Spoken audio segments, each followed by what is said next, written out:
үг гэлээ.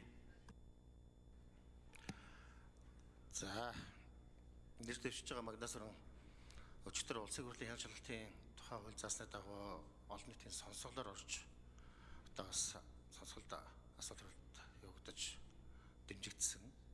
За төсвийн бага оргоороос ингээд дэмжигдээд ороод ирж байгаа. За өнөөдөр өчтөрийн сонсгол дээр одоо өгүүлж байгаа гишүүдийн хувьд ч за өнөөдрийн улсын хурлын чуулганы нэгдсэн уралдаанд өгүүлж байгаа гишүүдийн одоо байдлаас хэлцүүлгийн явцаас харахад бол Магнасран бол төрийн ажлын ялгууны дадлаг туршлагатай хараа тусаар одоо ажиллаж чадах шалгуур хангасан хүн гэж одоо ихэнх нь дэмжиж байгаа шиг байна. За нэлийн одоо магтаалын хөтэ одоо дэмжигдэхэр байна. Тийм учраас одоо улсын хурлын зүгээс ч гэсэн олон нийтийн зүгээс өөрт чинь бол нэлийн одоо дэмжлэг байгаа. Энийг одоо үүний цаанаас хариуцлага байгаа гэдгийг одоо санаж ажиллах зүйтэй хаа гэж би бодож байгаа юм.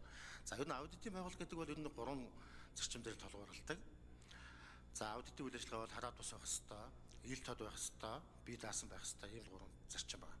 За энэ дотроо энэ хараа тусаар ажиллах энэ зарчмыг бол одоо талаар гишүүд их олонтоо ярьсныг бол одоо үйл ажиллагаандаа сайн хэрэгжүүлж энэ чиглэлээр одоо сайн мөрдөж ажиллах хэрэгтэй.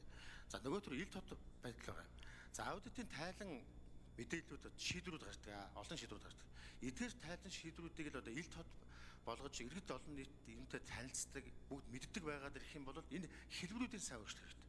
Ингэх юм бол ерөөсөө аудитын байгууллагын үйл ажиллагаа тайлан мэдээлэл шийдвэрүүдэд танилцаад ирэх юм бол угаасаа энэ чиглэлээр төсөвт байгууллага, төрийн байгууллагуудын энэ хяналт шалгалтад бол иргэдийн оролцоо аяндаа нэмэгдээд ирнэ.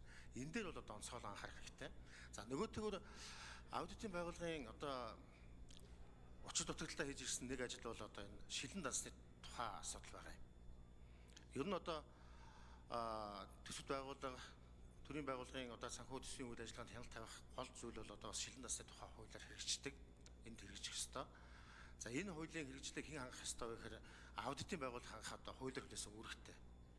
Гэтэл одоо шилэн цогоод одоо энэ ажлыг л одоо өмнөөс нь хийгээд яваад байгаа. Ер нь бол одоо шилэн цогоод бол аудитын байгууллагад цалин өгөх хэрэгтэй байна шүү. Ер нь бол.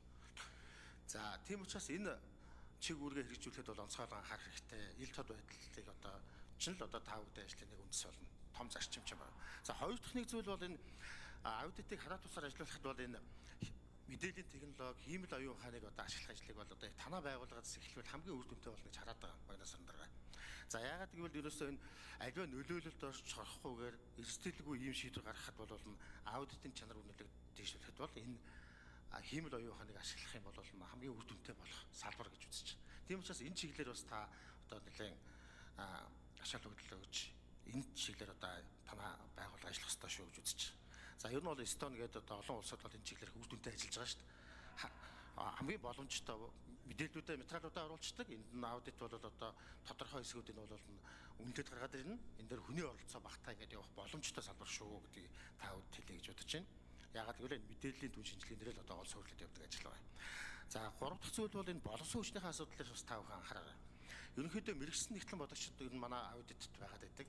Гэтэл одоо та бүдэ хийж байгаа аудит хийж байгаа хүрээ бол хуцгаар бол их өргөн байгаад байгаа шүү дээ.